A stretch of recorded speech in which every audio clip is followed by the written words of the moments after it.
चलो तो हम लोग क्या करने वाले हैं, रशियन रिवॉल्यूशन पढ़ने वाले हैं, रूसी क्रांति जो कि हुआ था 1917 में। यह क्रांति 2 चरण में हुआ था। एक हुआ था प्रथम चरण, दूसरा है द्वितीय चरण। हिंदी में भले ही है, तुम इंग्लिश में पक्का लिखना सीख जाएगा, ठीक है। लेकिन तुमको सिर्फ इंग्लिश में बताएंगे ना, कसम से करें बहुत बड़ा कहानी, याद ही नहीं हो पाएगा कुछ ज़िंदगी में। हम भी ऐसे ही करते हैं, अब पूरा इंग्लिश में ट्रांसलेट कर देते हैं, समझा। तो पहला जो चरण में हुआ था क्रांति, उसको कहते हैं फरवरी क्रांति। दूसरा चरण में जो क्रांति हुआ था वो अक्टूबर क्रांति। जो फरवरी क्रांति होगा वो 8 मार्च 1917 को होगा। जो अक्टूबर क्रांति होगा वो 7 नवंबर 1917 में होगा। जो फरवरी क्रांति में क्या होगा कि वहाँ का जो राजा था जार निकोलस, वहाँ पे रसिया के राजा को बोला जाता था जार, तो वहाँ के राजतंत्र को समाप्त करेगा जनता, उसको फेंक डालेगा। उसके बाद वहाँ पे लोकल लोगों का सरकार आएगा। लेकिन फिर उसके बाद क्या आएगा, उस लोकल सरकार को हटा के फिर बोल्शेविक क्रांति होगा, जिसमें बोल्शेविक पार्टी लेनिन के नेतृत्व में आएगा। धीरे धीरे सब क्लियर होगा। तुमको एक चीज़ समझ में नहीं आ रहा होगा कि फरवरी क्रांति यानी कि फरवरी में होना चाहिए था, इसका डेट है मार्च वाला। अक्टूबर क्रांति जिसको अक्टूबर में होना चाहिए था, इसका डेट है नवंबर वाला। तो देखो रसिया में कैलेंडर चलता था, ग्रेगोरियन कैलेंडर, हम तुमको बाद में बताएंगे। वो 13 दिन पीछे रहता था वो कैलेंडर, ठीक है। उस हिसाब से अभी उतना लफेरा में नहीं पढ़ना है, चैप्टर शुरू करो, वो लास्ट में बता देंगे वो चीज़। वहाँ पे 13 दिन कैलेंडर में पीछे लिखाता था, ठीक है। अब ऐसे ही उन लोग का अपना है। तो रशियन रिवॉल्यूशन 2 चरण में हुआ। फरवरी क्रांति जो हुआ 8 मार्च 1917 को, इसमें राजा का शासन अंत हुआ था, मेनली यही याद रखना है, और डिटेल में पढ़ाएंगे। एक हुआ था अक्टूबर क्रांति जो 7 नवंबर 1917 को हुआ था। इसमें बोल्शेविक पार्टी है वह क्या है, समाप्त नहीं, बोल्शेविक पार्टी सत्ता में आएगा, ठीक है। देखो बोल्शेविक पार्टी ये था ना वर्ल्ड वॉर 2 के समय, रसिया में, रशिया में, वही ना। चलिए यहाँ पे देखो, देखो क्या हुआ कि पहले तुमको देखो चैप्टर 2 पार्ट में तुम पढ़ोगे ना, चैप्टर का नाम है समाजवाद और मतलब सोशलिज्म और रूसी क्रांति। तो पहले पढ़ेंगे समाजवाद, फिर होगा रशियन रिवॉल्यूशन। देखो रशियन रिवॉल्यूशन कैसे हुआ कि धीरे धीरे रसिया में भी इंडस्ट्री आया, रसिया में भी इंडस्ट्री आया और भी जगह इंडस्ट्री आया। तो इंडस्ट्री से क्या हुआ, वर्कर लोग काम किया, वर्कर का स्थिति कमज़ोर होने लगा। वर्कर का स्थिति कमज़ोर था, भाई काम ज़्यादा करा रहा, मुनाफा ज़्यादा रख रहा, मेहनत तो जबकि मेरा ज़्यादा है। तो ये लोग क्या करेगा, समाजवाद का विचार लाएगा। फिर समाजवाद का विचार से क्या होगा, रसिया में क्रांति होगा, समझ में। Socialism Europe and Russian revolution, हाँ, 2 पार्ट में चैप्टर। तो यही पहले सोशलिज्म का विचार हमको पूरा यूरोप में समझना पड़ेगा, ठीक है। तो देखो एक हेडिंग है तुम्हारे बुक में, सामाजिक परिवर्तन का युग, the age of social change. देखो हुआ क्या था कि फ्रांस का क्रांति 1789 में, अमेरिका का क्रांति हुआ, फिर उसके बाद फ्रांस का क्रांति हो गया था। तो वहाँ देखा था कि वहाँ के सामाजिक संरचना को बदलना संभव दिखने लगा। कैसे वहाँ पे सामाजिक संरचना था, सोशल स्ट्रक्चर था। तो जब फ्रांस का जनता वहाँ का समाज के संरचना को बदल सकता है, तो और भी देखा यूरोप का देश लोग, हम लोग क्यों नहीं बदल सकते अपनी जगह का सिस्टम, ठीक है। लेकिन सिस्टम बदलना तो ठीक है, मगर यूरोप में सभी लोग एक समान प्रकार के परिवर्तन के पक्ष में नहीं थे। सब लोग का अपना अलग अलग परिवर्तन का विचार था। समाज को चेंज करना है लेकिन हर एक लोग अपने अपने तरीके से समाज को क्या कर रहा था, चेंज करना चाह रहा था। तो उसी में 3 तरीके का ग्रुप आया। एक आया उदारवादी, जिसको है लिबरल्स, एकदम ध्यान से सुनना। एक है फिर से तुमको रेडिकल समूह, जिसको बोलते हैं आमूलचूल परिवर्तनवादी, इसको बोलते हैं रेडिकल्स।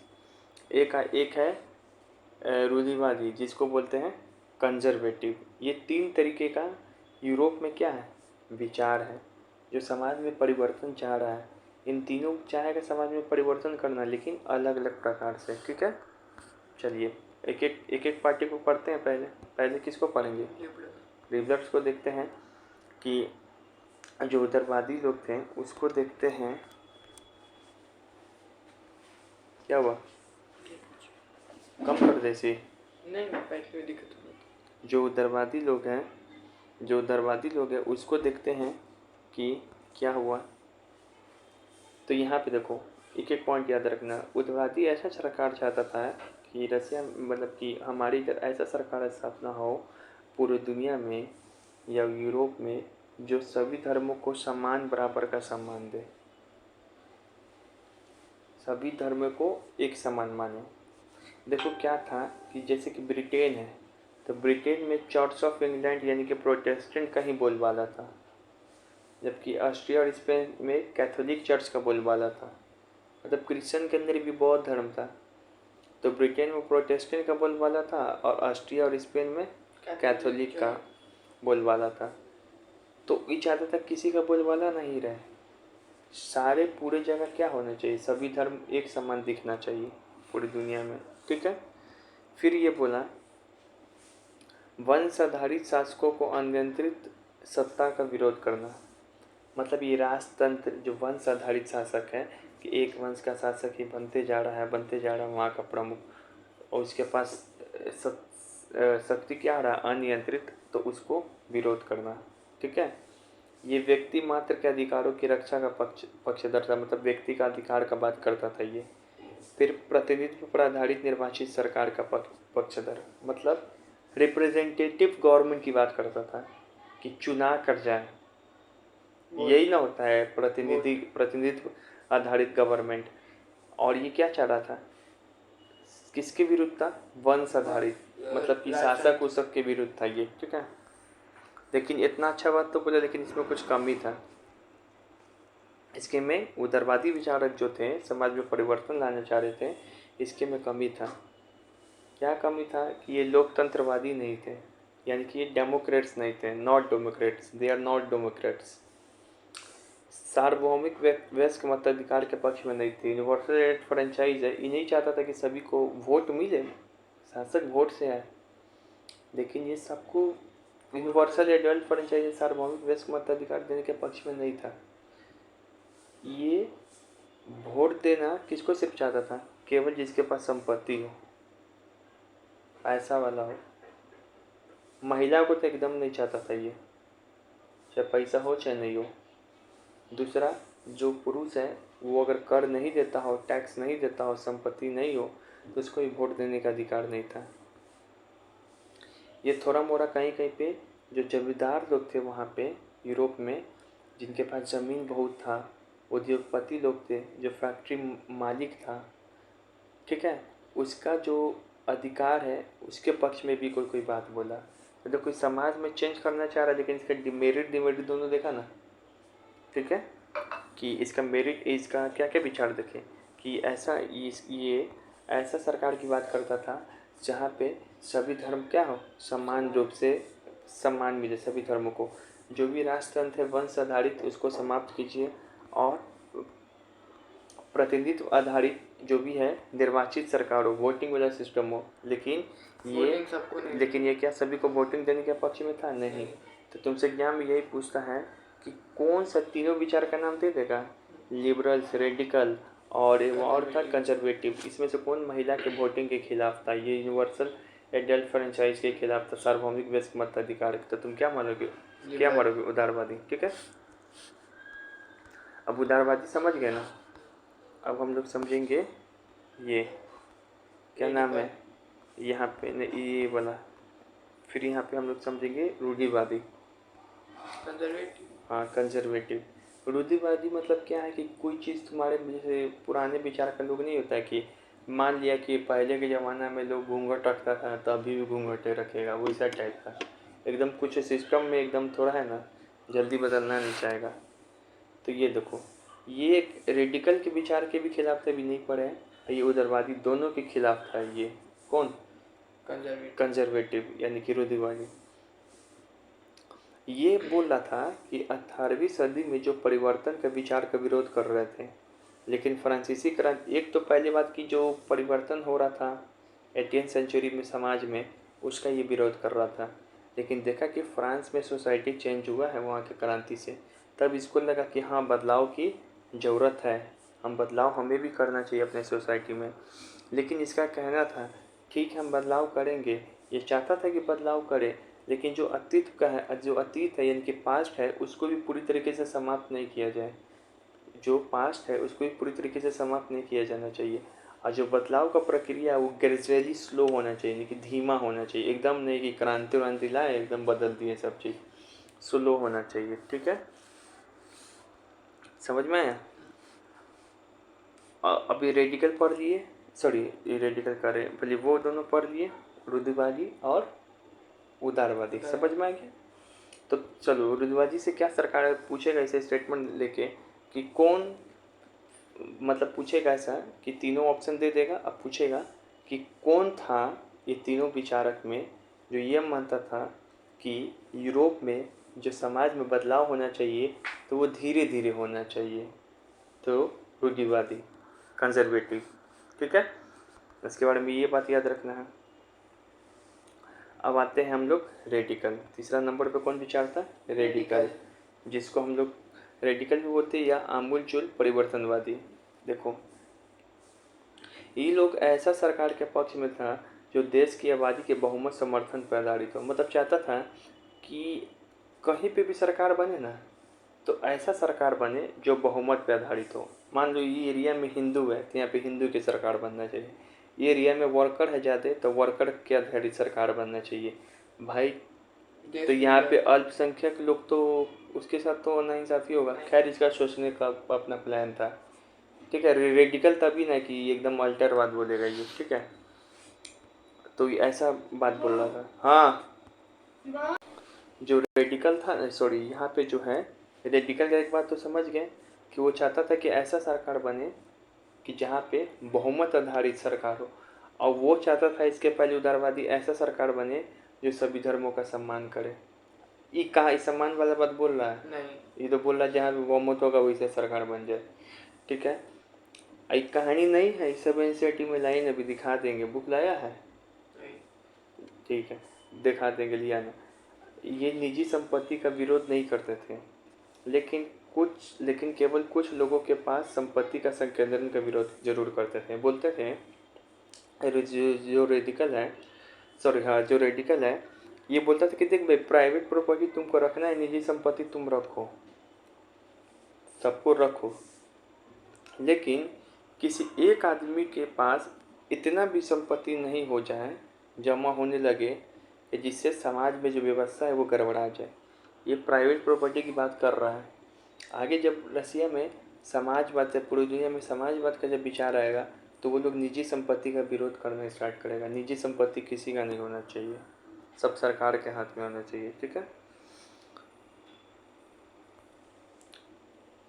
अब यहाँ पे देखो, जो रेडिकल है ना, वो यहाँ पे देखो दूसरा टॉपिक है, जो रेडिकल है वह उदारवादियों से दो मामले में अलग है। उदारवादी पढ़ाए थे पहला वाला, दो मामलों में। उदारवादी जो था शुरुआत वाला, वो महिला का वोटिंग अधिकार के पक्ष में नहीं था, लेकिन ये महिला के वोटिंग अधिकार के पक्ष में रेडिकल। तब पूछेगा कि कौन महिला के वोटिंग अधिकार के पक्ष में है, ये सबसे ज़्यादा बार पूछने वाला सवाल है। रेडिकल हम कहते कंजर्वेटिव नहीं था। नहीं, वो था चाहे नहीं था हमको नहीं पता, नहीं ये होगा पुराना जमाना का आदमी है वो सब, नहीं ये होगा। ठीक है ना, ये था जो लिखा हुआ एनसीईआरटी बुक में, वही बता रहे। ठीक है, इसमें ज़्यादा शोध नहीं करना है, जो दिया बस हो गया, वर्ल्ड हिस्ट्री है। ठीक है, रेडिकल जो है उदारवादियों के विपरीत बड़े जमींदार। फिर यहाँ पे देखो, जो उदारवादी हम बोले थे कि ये जमींदार और उद्योगपति के विशेष अधिकार के जो उसको मिला था उसका समर्थन करता था कि हाँ उसका कुछ अधिकार है, उदारवादी लोग बोलता था, तो उसका कुछ अधिकार बना रहना चाहिए। जबकि रेडिकल है ना, विरोध करता है कि जमींदार के पास क्यों अधिकार होना चाहिए, विशेष नहीं होना चाहिए।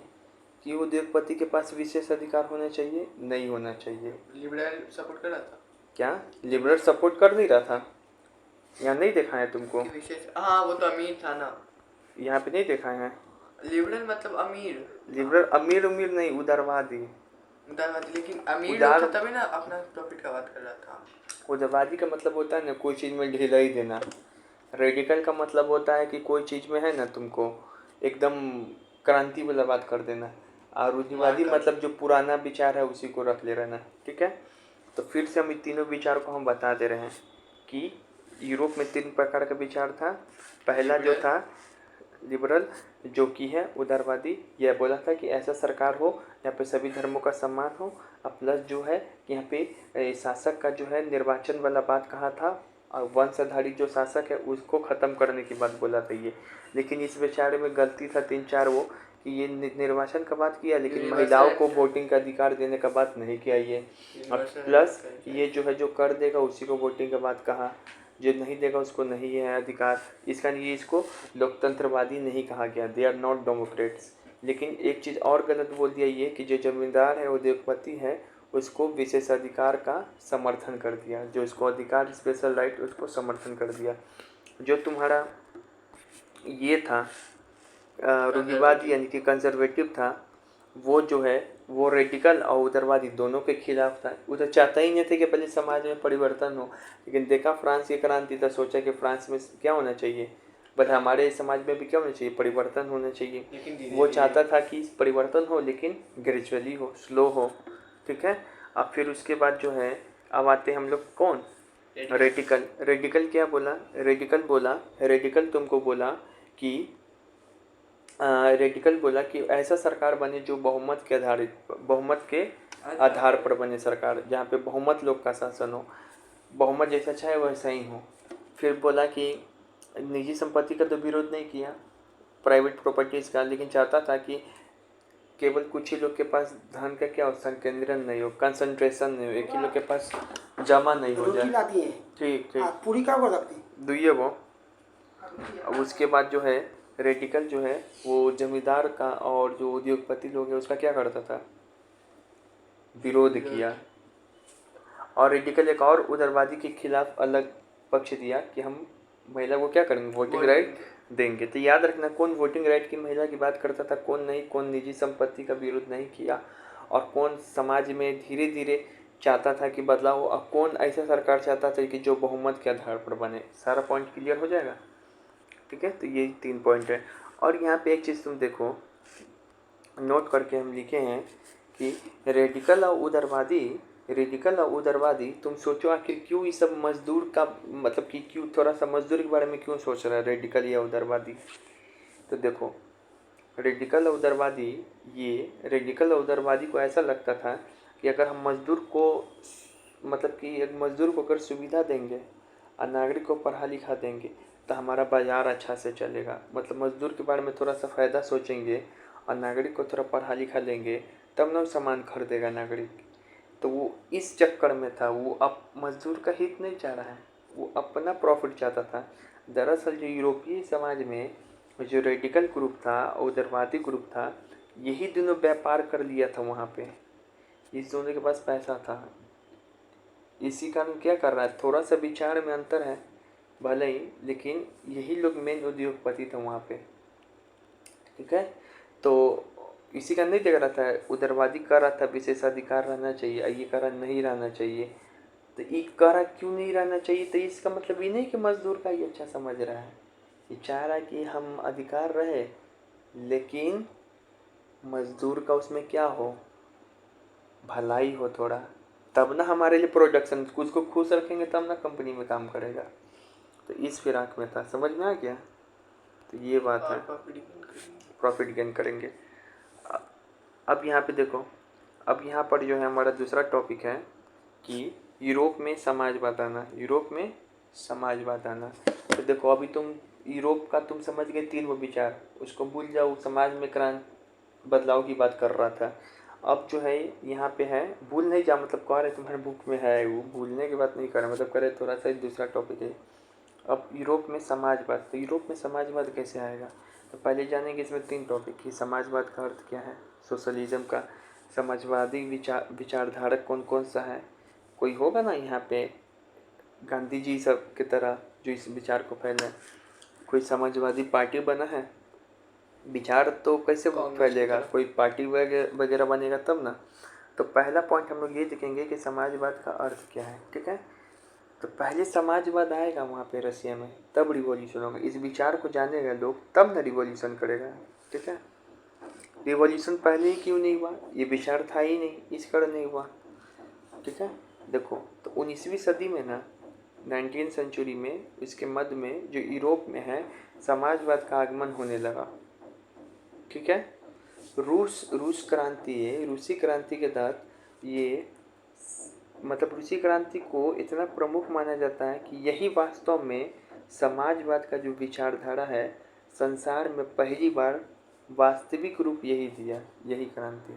मतलब रसिया में ही समझ जाओ, तुमसे पूछेगा सबसे पहले समाजवाद कहाँ आया वास्तविक रूप में, तो तुम बोलना रसिया में, रशियन रिवॉल्यूशन के दौरान आया, यही बात बोला जा रहा है। समाजवाद क्या बोलता है? समाजवाद बोलता है कि निजी संपत्ति का विरोध करता है। अभी वो रेडिकल था, वो निजी संपत्ति का क्या कर रहा था? विरोध नहीं कर रहा था, सपोर्ट कर रहा था। ये निजी संपत्ति का विरोध करता है। बोलता है जो अमीर लोग हैं उस सबको संपत्ति नहीं रखना चाहिए। ये मानता था कि निजी संपत्ति ही सारी जो व्यवस्था है समाज में, उसका क्या है? समस्या है। यह चाहता था कि संपत्ति पर किसी एक आदमी का अधिकार नहीं हो, समाज का नियंत्रण हो, मतलब सरकार का हो, किसी के पास अपना संपत्ति नहीं हो, सब सरकार का होना चाहिए। ठीक है, और जो है एक के पास क्यों नहीं होना चाहिए? तो एक के पास जब ज़्यादा संपत्ति हो जाता है तो समाज में जो गरीब लोग हैं वो उससे क्या करता है? शोषण करता है, उसका मनचाहा काम करवाएगा उससे। इसी कारण यही व्यवस्था को पलटना है। तो मजदूर अट्रैक्ट होगा कि नहीं होगा इस बात से? मजदूर है के पास संपत्ति है 2%, संख्या उसका 90%। अब वहाँ पे उद्योगपति है, जमींदार है, उसका संख्या है 10% और संपत्ति उसके पास 90%।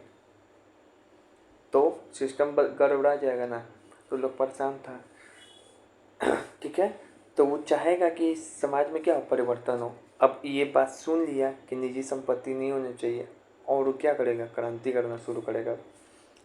सरकार ये समाजवाद बोलता है कि सामूहिक खेती होनी चाहिए और सामूहिक उद्यम का विकास होना चाहिए। सामूहिक खेती मतलब समझ में आ रहा है? सामूहिक खेती का मतलब जैसे कि मान लो ये खेत है, तो इसमें अलग अलग छोटा छोटा जगह पे क्या कर रहा होगा? किसान काम कर रहा होगा। ठीक है, पहली बात इसका खेती नहीं है किसान का, दूसरा का खेत है, इसमें तो दास बना हुआ है। ठीक है, तो ये बोलता था कि देखो इस सारा खेत को एक जगह मिला दो, और एक प्लॉट तुम ले लो, सेम हिस्सा तुम ले लो, सेम हिस्सा तुम ले लो, सेम हिस्सा तुम ले लो, 1 किलोमीटर तक तुम ले लो, 1 किलोमीटर तक तुम ले लो, और सब कोई मिल के आपस में काम करते हैं। और उद्योग भी है इसी तरीके से, सब कोई मिल के चलाते हैं, कोई मालिक उलिक कोई नहीं है, सब मजदूर हैं और सब अपने आप में मालिक है, और सब मिल के हम लोग काम करते हैं। यही है समाजवाद। समझ में आ गया? यही है। तो कब कौन फैलाया था? आएगा अभी विचारक लोग, तो पता चलेगा। बहुत विचारक है, दिमाग खराब हो जाएगा। 4 को है हमारे। हाँ, हम 5 को पढ़ाएंगे ऑबे है और हम बताएंगे। Karl Marx. हाँ, कार्ल मार्क्स है। तो देखो यही 19th सेंचुरी में आया था, और समाजवाद क्या चीज़ था? निजी संपत्ति के विरोध में था। समझ में आया? और ये चाहता था कि सामूहिक खेती हो और सामूहिक उद्यम का विकास हो। समझ में आ गया ना? सामूहिक मतलब मिलजुल कर, सामूहिक मतलब मिलजुल कर। तो ये यूरोप में समाजवाद आना जो टॉपिक है इसका, ये वो पढ़ लिया। अब ये वाला बाकी है। अब हम लोग एक लाइन से आदमी लोग के बारे में पढ़ेंगे जो इसका विचार फैलाया। ठीक है, समाजवादी विचारक। समाजवादी विचारक, देखो समाजवादी विचारक मतलब कौन? जो समाजवाद का विचार को फैलाएगा। इसमें 2 कैटेगरी है। बुक में कैटेगरी करके नहीं दिया, हम कैटेगरी करके दिए हैं यहाँ पे। ठीक है, बुक में सीधे दे दिया, नाम खाली घुसा दिया बीच में। एक है यूटोपियन समाजवाद, समझना बहुत मजा आएगा। एक है मार्क्स समाजवाद। समाजवादी विचारों को 2 कैटेगरी में बांट के पढ़ा जाता है। एक है यूटोपियन समाजवाद, एक है मार्क्सवादी समाजवाद। देखो इसको मार्क्स ही में, मार्क्स जो है कार्ल मार्क्स, उसी को समाजवाद का पिता बोला जाता है। वही मेन तुमको समाजवाद का थ्योरी देगा। आज के बाद से लेके तुम दुनिया में जब तक तुम तैयारी करते रहेगा ना, कार्ल मार्क्स जिंदगी भर सुनते रहेगा। जब भी ये पढ़ेगा सिविक्स चाहे हिस्ट्री, तो कार्ल मार्क्स, इकोनॉमिक्स भी पढ़ेगा तो कार्ल मार्क्स सुनते रहेगा। ठीक है, कहीं भी जाएगा तो देखो मार्क्स ही समाजवाद का क्या है? पिता है। देखो तब मार्क्स से पहले जो विचारक आया यूरोप में, अब वो समाजवाद का विचार दिया। वह समाजवाद का विचार दिया अपना, उसी को बोला गया यूटोपियन समाजवाद। और जब मार्क्स आया तो अपना एक अलग विचार दिया। जब वो अपना अलग विचार दिया तो उसको कहेंगे मार्क्स समाजवाद। तो देखो यूटोपियन समाजवाद कौन कौन है इसको याद रखेंगे, पूछ देगा कौन इसमें से यूटोपियन नहीं है। तो देखो कार्ल मार्क्स और उसका एक दोस्त था फ्रेडरिक एंजल्स, ये दोनों ही सिर्फ मार्क्स समाजवाद है। बाकी जो बच जाता है चार, वो ये सब क्या है, यूटोपियन समाजवाद। सेंट साइमन यूटोपियन समाजवाद है, ये फ्रांस का था। फिर चार्ल्स फूरियर, ये भी यूटोपियन समाजवाद था। लुइक ब्लांक, ये भी यूटोपियन समाजवाद था। हाँ खा लियो ठीक बात ठीक बात। रॉबर्ट ओवेन, ये भी यूटोपियन समाजवाद था। ये भी क्या चीज़ था, यूटोपियन समाजवाद था। मांगने आया था इसलिए। ये जो था रॉबर्ट ओवेन, ये ब्रिटेन का था। बाकी ये सब जो फ्रांस का दार्शनिक, ये लोग समाजवाद तो रसिया में जन्म हुआ है मेनली, लेकिन ये लोग पहले से फैला रहा है, कुछ कुछ सोच रहा है समाज के बारे में, सोच रहा है फ्रांस का आदमी, और समाजवाद वास्तविक रूप में दिखेगा रसिया में। समझ में आ रहा है कुछ।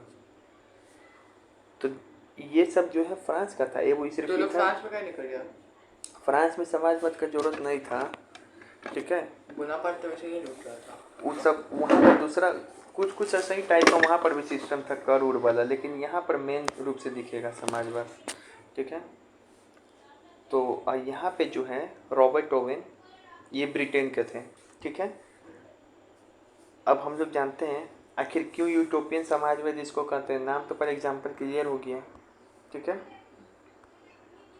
क्यों कहते हैं। तो देखो कहाँ चला गया, इधर फ्रेडरिक एंगल है ना। हाँ, यूटोपियन समाजवाद एक स्वप्नदर्शी समाजवादी थे। देखो यूटोपियन क्या है कि अपने मन में लोग है ना, यूटोपियन क्यों नाम दिया कि अपने मन में वो समझ लिया कि एक ऐसा समाज है जिसका नाम है यूटोपियन। सपना देख रहा है ये लोग कि एक आदर्श समाज है जिसमें एक है पूंजीपति लोग, एक है मजदूर लोग। तो ये दोनों में झगड़ा कभी थोड़ी होगा, ये दोनों में तो मिल के रहेगा। ये सोचता था कि कभी झगड़ा हो ही नहीं सकता है, हमेशा मिलकर ही काम होगा। उद्योगपति और मजदूर के बीच में ये दोनों मिल के ही रहेंगे, ठीक है। तो ये बात सोचता था ये। तो यहाँ पर यूटोपियन समाजवादी एक स्वप्नदर्शी समाजवादी थे। ऐसा संभव नहीं है कि झगड़ा नहीं होगा मजदूर और उद्योगपति में। मजदूर का शोषण होगा ही और उद्योगपति उसका शोषण करेगा ही। मानव की मूलभूत अच्छाई और जगत की पूर्णता में विश्वास करता था। बोलता कि मानव तो अच्छा है, वो हर एक किसी का अच्छा करता है, तो पूंजीपति भी अच्छा है तो वो भी अच्छा करेगा मजदूर का। ये वर्ग संघर्ष में भी विश्वास नहीं करता था, वर्ग समन्वय में, बीबीआई लाइन है, मतलब कि क्लास स्ट्रगल में बिलीव नहीं करता था, क्लास यूनिटी में बिलीव करता था, क्लास यूनिटी में, ठीक है।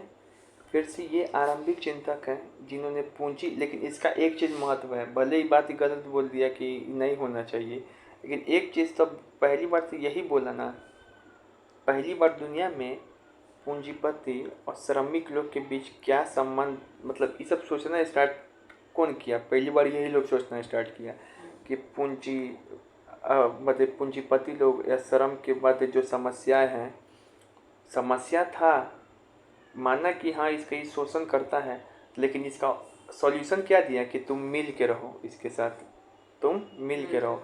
लेकिन समस्या तो उजागर किया पहली बार यही ना, यही इसका क्या महत्व है।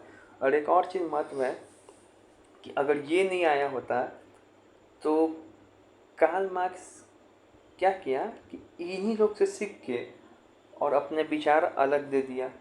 कार्ल मार्क्स के एक तरीके से मोटिवेशन का काम किया यूटोपियन लोग, ठीक है। तो मार्क्स इनकी विफलता से सबक लेकर फिर अपना विचार दिया जिसे वैज्ञानिक समाजवाद बोला जाता है। अभी तुम बोला कि सर फ्रांस में क्यों नहीं क्रांति हो गया, फ्रांस में ही क्यों नहीं क्रांति हो गया, फ्रांस में ही क्यों नहीं क्रांति हो गया। मोबाइल कथी पे कथी देखता है, फ्रांस में क्यों नहीं क्रांति हो गया, गलत बोल रहा है ना, नहीं हो पाया।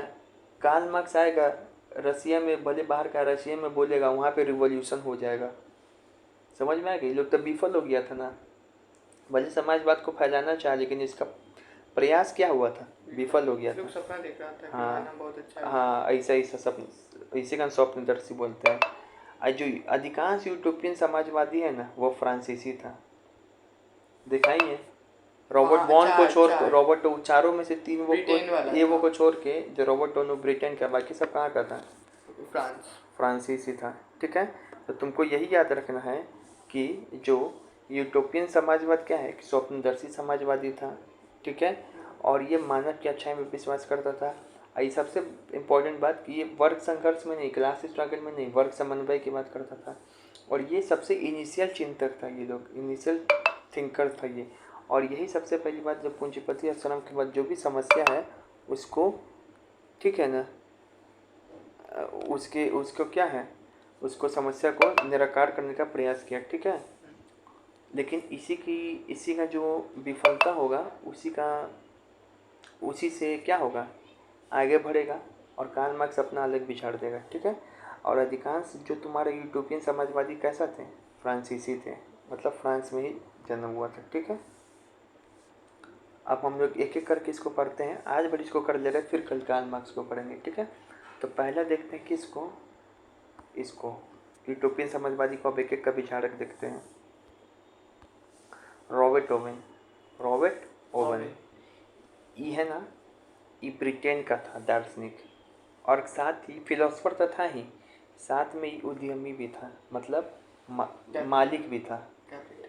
ये है ना, स्कॉटलैंड में एक न्यू लोनार नामक जगह है, स्कॉटलैंड में न्यू लोनार नामक जगह, वहाँ पे फैक्ट्री बनाया और क्या किया, एक एक्सपेरिमेंट किया। इस फैक्ट्री में ये देखा कि जब हम श्रमिक को वहाँ पे अच्छा वेतन दे रहे हैं, अच्छा खाना दे रहे हैं, सारा सुविधा दे रहे हैं, तो कंपनी का मुनाफा ज़्यादा बढ़ गया, क्योंकि वो मन लगा के काम किया तो प्रोडक्शन ज़्यादा बढ़ गया। देखो ये वर्क समन्वय वाला बात बोल रहा है, तुम ना ऐसा कर सकता, हर एक कोई ऐसा थोड़ी ना बोल रहा है, हर एक कोई पूंजीपति ऐसा तुम्हारे साथ थोड़ी हो जाएगा। ठीक है ना, तो क्या हो गया, तो ये हो गया, मतलब ये वाला बात बोल रहा है। ठीक है, कि हाँ हाँ हम ऐसा ऐसा, मतलब उसको क्या करेंगे, उसको श्रमिकों को अच्छा दिया तो हमारा प्रोडक्शन बढ़ गया। ठीक है, ये यही बात बोला था। तो बोला था कि मिलजुल के रहो श्रमिकों के साथ। रॉबर्ट ओवन ये वाला एक्सपेरिमेंट किया था, याद रखेंगे। और एक ये जो है, ओवन ने अमेरिका में एक नया समन्वय यानी कि न्यू हार्मोनी के नाम से एक समुदाय का रचना का प्रयास किया। मतलब अमेरिका में एक समुदाय बनाया जिसका नाम है न्यू हार्मोनी। इसमें बोला कि सबके मिलजुल कर रहेगा। तो कुछ नहीं, उतना बकवास नहीं समझना है तुमको। रॉबर्ट ओवन के बारे में 3-4 वो बात याद रखना है। रॉबर्ट ओवन कहाँ का था, तो ब्रिटेन का था। ये एक दार्शनिक भी था, एक उद्यमी भी था। रॉबर्ट ओवन जो है ये यूटोपियन समाजवाद है, मार्क्सवादी नहीं है, यूटोपियन है, मार्क्स से पहले का है। और उसके बाद जो है ये स्कॉटलैंड के न्यू लोनार में क्या किया था, एक फैक्ट्री स्थापित किया और उसमें सभी को बहुत अच्छा सुविधा दिया, तो उसका देखा कि प्रोडक्शन बढ़ गया। और ये कहाँ, ओवन ने कहाँ पे, अमेरिका में न्यू हार्मोनी नाम से क्या किया था, एक समुदाय बनाया था। ठीक है, याद रहेगा। लुइस ब्लांक फिर आता है, लुइस। अच्छा, इसको बात को कैसे याद रखते हैं सबको, तो देखो ओवन का नाम पढ़ लो, ओवन। ओवन खाना बनाते हैं, तो खाना ओवन में बना के दे रहा था इस श्रमिक को खाने के लिए। बताओ कि ऐसे याद कर सकते हो। ठीक है, तो ओवन में बना के दिया एक समाज में सबको खाना, और मजदूरों को बोला कि खाओ ओवन में, तुम लोग एक साथ रहो। ऐसा पूंजीपति कर सकता है कोई? नहीं, ये किया। लुइस ब्लांक कौन है, तो ये भी यूटोपियन समाजवादी है, लेकिन कहाँ का है, फ्रांस का है। ये भी कार्ल मार्क्स से पहले आएगा। इसके बारे में बोला जाता है कि ये प्रथम फ्रांसीसी दार्शनिक तथा विचारक है जिसने राजनीति में भाग लिया। मतलब जो लुइस ब्लांक है ये तो फिलोसफर था ही फ्रांसीसी, लेकिन पहला सा फिलोसफर है जो सिर्फ बात नहीं करेगा। कोई होता है ना कि कोई आदमी सिर्फ फिलोसफी देगा, राजनीति में नहीं आएगा, ओझा सा। लेकिन ये फिलोसफी ही सिर्फ नहीं दिया, ये राजनीति में भी आया। भाग भी लिया फ्रांस के राजनीति में, वहाँ पे पॉलिटिकल सिस्टम में भाग भी लिया था, ठीक है, लुईस ब्लैंक। और इसका मानना था कि आर्थिक सुधारों को, अगर आप किसी देश का इकोनॉमिक कंडीशन सुधारना है, आर्थिक सुधार करना है, तो सबसे पहले क्या करना होगा? राजनीतिक सुधार करना होगा। सबसे पहले क्या करना होगा? राजनीतिक सुधार करना होगा। भैया आप SC/ST का कंडीशन सुधारना चाहते हो ना, तो सबसे पहले उसको पॉलिटिकल राइट दो। राजनीति में आएगा तब उसके पास पैसा अपने आप आने लगेगा। राजनीति में इसका आदमी आएगा, अभी भी तो हमारा देश यही सोच रहा है, राजनीति में जब वो आएगा तो उसका हक का बात होगा, हक का बात होगा तो उसके लिए भी रोजगार की बात होगी, उसके लिए रोजगार की बात होगी तो उसको भी पैसा आएगा। ये बात है। तब इतना बात कौन कैसी, तो तुमसे पूछेगा ऐसा कौन सा फ्रांसीसी दार्शनिक है जो सबसे पहली बार राजनीति में भी भाग लिया था? और कौन बोला था आर्थिक सुधार होने से पहले राजनीतिक सुधार करना चाहिए? तो लुईस ब्लैंक। अब शॉर्टकट में कैसे याद रख सकते हो? ब्लैंक का नाम बैंक। तो बैंक है, बैंक क्या करेगा? आर्थिक सुधार का बात करता है, राजनीतिक सुधार का बात करता है, ठीक है। अब बैंक लोग भी राजनीति में आना चाहता है, ठीक है, ऐसे याद कर सकते कुछ भी, ठीक है। अब इस सेंट साइमन, तो सेंट साइमन भी कैसा समाजवादी होगा? यूटोपियन। ये भी सपना अपना वाला बात करेगा। और ये भी, ये कहाँ का होगा? ये भी फ्रांस का है। केवल रॉबर्ट ओवन इंग्लैंड का है, बाकी ये भी कहाँ का है? फ्रांस का है। ये फ्रांसीसी विचारक था। ये फर्स्ट यूटोपियन सोशलिस्ट है, फ्रांसीसी समाजवाद का पिता। देखो आधुनिक समाजवाद के पिता बोले ना तो कार्ल मार्क्स, वो तो बाद में आया, लेकिन फ्रांस में सबसे पहले यही जन्म लिया था दार्शनिक जो समाजवाद के बोले, इसी कारण इसको बोला जाता है फ्रांसीसी समाजवाद का पिता, ठीक है, ठीक है ना। ये बोलता था कि समाज में शोषण करने के बदले एक साथ मिलजुल कर आना चाहिए, ठीक है। इसके बाद में कोई दम नहीं लग रहा, इसका बात में ये वाला दम, ये वाला पॉइंट में ये बोला था ना, प्रत्येक को उसकी क्षमता के अनुसार और प्रत्येक को उसके काम के अनुसार काम मिलना चाहिए। ये स्टेटमेंट कौन बोला था? Saint Simon. कि भाई जितना हमको मन है पढ़ने को उतना ही पढ़ाइए, जितना हम पढ़ सके उतना ही पढ़ाइए। ये बात कौन बोला था? Saint Simon. तो कैसे याद कर सकते ये बात? तो देखो सेंट साइमन की याद करो, संत। तो संत लोग ही ना ऐसा ज्ञान देगा कि काम क्षमता उमता इतना करना चाहिए, ठीक है। समाजवादी पिता, तो पिता भी तो संत के समान ही होता है। तो सब फ्रांसीसी समाजवादी का पिता किसको बोला जाता है? तो सेंट साइमन को, ठीक है। एक और बच गया, हो जाता था कितना अच्छा। एक और बच गया, बस 1 मिनट में हो जाएगा। 59 कहाँ? अब यहाँ पर है, चुप हो। अब यहाँ पर है चार्ल्स फूरियर। ये भी कैसा होगा? यूटोपियन समाजवादी। और कहाँ का होगा? फ्रांस का होगा। और ये भी किस पहले आया होगा? कार्ल मार्क्स से पहले आया होगा। तो ये भी फ्रांसीसी दार्शनिक है और समाजवादी विचारक है, ठीक है।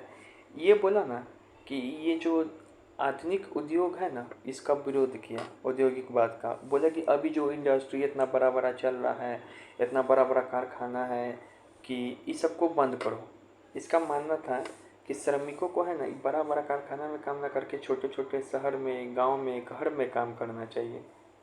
ये बात कहने के चक्कर में था, ठीक है। घर में काम करना चाहिए, ठीक है, ताकि न रहेगा बांस, न बजेगी बांसुरी, न रहेगा पूंजीपति, न होगा मजदूर का शोषण। तो फिर इंडस्ट्री का काम कहाँ से होगा? अरे बोल रहा था अपना, बोल रहा है सपने, यूटोपियन है, नहीं समझ में आ रहा है? सपना देखने वाला बात बोलता है ये सब। इसी कारण तक क्रांति नहीं हो पाया इससे, ठीक है, विफल हो गया, भला इस नहीं बता दी तो ये बोला, ठीक है ना। ये सब सपना वाला ही बात बोलेगा। तो श्रमिकों को छोटा कस्बा और शहरों में काम करना चाहिए।